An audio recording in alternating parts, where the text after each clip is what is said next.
Hey everybody, I'm Roger B. On today's agenda, we're doing a Dutch oven pumpkin pie.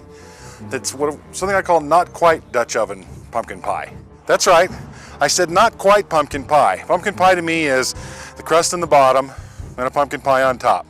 Well, mine's going to be a little different. Mine's going to be the crust on the top, pumpkin pie on the bottom. All right, so we're going to start off with a can of pumpkin pie filling. Yeah, you can make your own, but why? A cup of evaporated milk. And you can already start stirring this. It's going to take a little bit of work to get it to emulsify together. A teaspoon of vanilla, 3 teaspoons of pumpkin pie spice, a cup of sugar, and stir, stir, stir.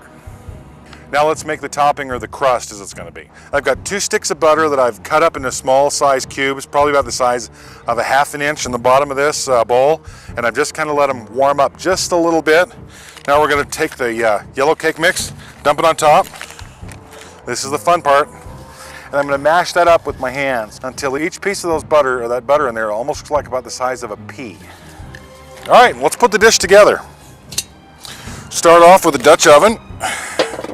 Now comes the hard part. We're going to start off with spooning all that wonderful dessert mix, whatever you want to call it, in there.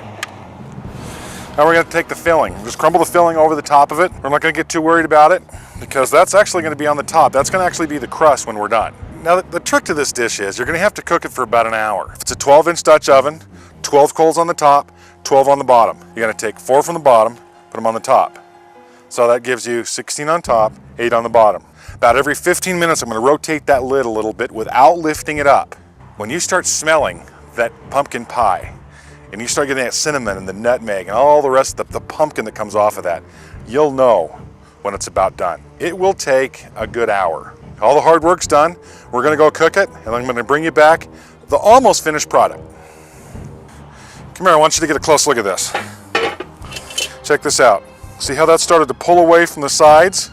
See how when I bump the Dutch oven, it doesn't sway back and forth? That dish is done. Just because it's Halloween, and I want to do something a little different, I took a folder and I cut out a jack-o'-lantern out of it.